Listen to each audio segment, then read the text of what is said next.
नमस्कार, मैं एम.के. पांडे। हमारी धारा पर आपका स्वागत है। महाभारत के महान पात्र भीष्म पितामह सभी लोग जानते हैं। इनका भगवान परशुराम से महासंग्राम हुआ था। ऐसा चमत्कारिक संग्राम जो किसी अद्भुत घटना से कम नहीं है। इस संग्राम में क्या हुआ और क्यों यह संग्राम हुआ, इसी प्रसंग पर आज का यह वीडियो केंद्रित है। आप एक एक शब्द सुने और आपको बड़ा अच्छा लगेगा। यह प्रसंग बड़ा ही रोचक है, सबको मालूम भी है। इसे हम अपने शब्द में आपके सामने प्रस्तुत करने जा रहे हैं। आप हमारे शब्द को भी सुनिएगा, इसे पसंद कीजिएगा। पूरे वीडियो को एक एक शब्द सुनने के बाद इसे लाइक और शेयर कीजिएगा। अगर आपने हमारे चैनल को सब्सक्राइब नहीं किया है तो आप हमारे चैनल को भी सब्सक्राइब कर लें। यह प्रसंग कि भीष्म पितामह और भगवान परशुराम में महासंग्राम हुआ था, क्यों हुआ था, हम उस पर तुरंत आते हैं। भीष्म पितामह, जैसा कि आपको मालूम है, इनके गुरु भगवान परशुराम ही थे। भगवान परशुराम ने अपने शिष्य को हर तरह की शिक्षा दी थी।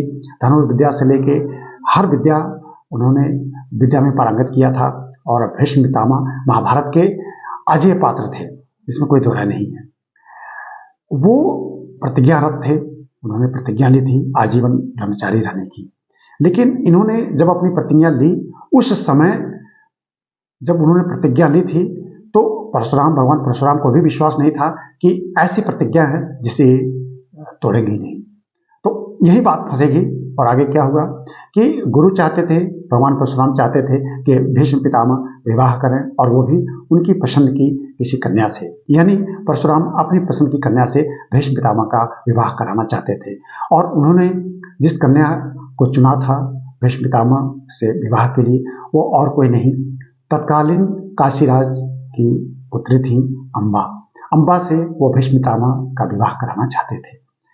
जब यह बात भीष्म पितामह के समक्ष रखी गई, स्वयं भगवान परशुराम ने रखा, तो बड़ी शालीनता पूर्वक भीष्म पितामह ने इससे इनकार कर दिया।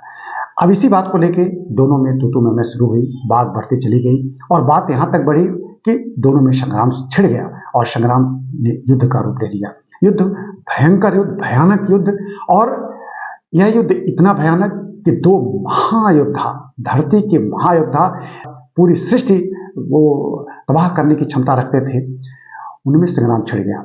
और आपको सुन के आश्चर्य होगा कि यह संग्राम 23 दिन तक चला। पूरा महाभारत 18 दिन चला था, लेकिन इन दोनों के बीच में संग्राम 23 दिन तक चला।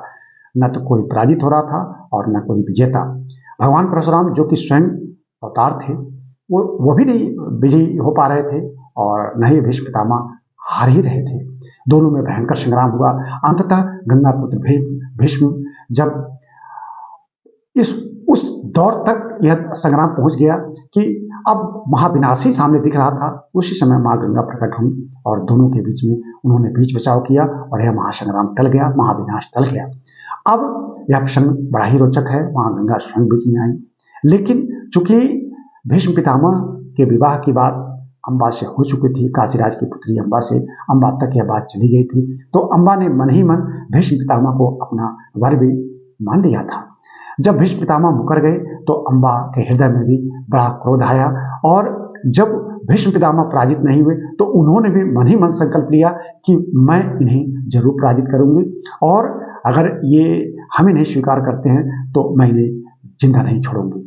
लेकिन इसके लिए बहुत शक्तिशाली होना पड़ेगा। तो उन्होंने तपस्या शुरू की और आगे का प्रश्न तो बड़ा ही रोचक है, और भी रोचक है।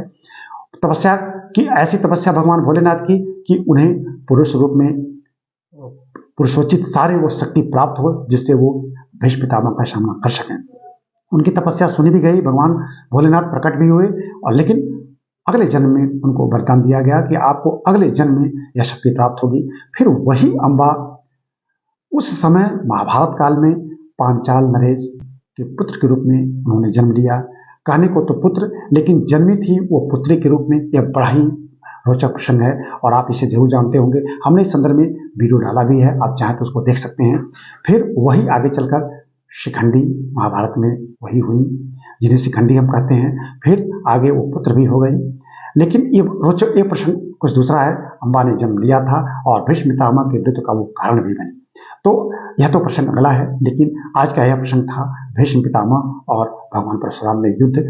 तो भगवान परशुराम जीते नहीं तो भीष्म पितामह हारे भी नहीं। भीष्म पितामह ने जरूर अपनी शक्ति का लोहा मनवा दिया था। भगवान परशुराम और भीष्म पितामह के बीच में यह जो प्रसंग आता है, संघर्ष का प्रसंग आता है, यह अजेय प्रसंग है। इसमें न तो किसी की जीत है और न ही किसी की हार है, लेकिन यह हमारे लिए अनुकरणीय है कि कोई भी गुरु अपने शिष्य को शिक्षा दे तो कम से कम इस स्तर की शिक्षा कि वह उसकी शक्ति, उसका यश, उसका कौशल और उसकी यश कीर्ति चारों तरफ इसी तरह से फैले। तो हमें विश्वास है कि आपको हमारा यह वीडियो जरूर पसंद आया होगा। इस वीडियो को आप लाइक और शेयर करें और हमारे चैनल को जरूर सब्सक्राइब करना। धन्यवाद।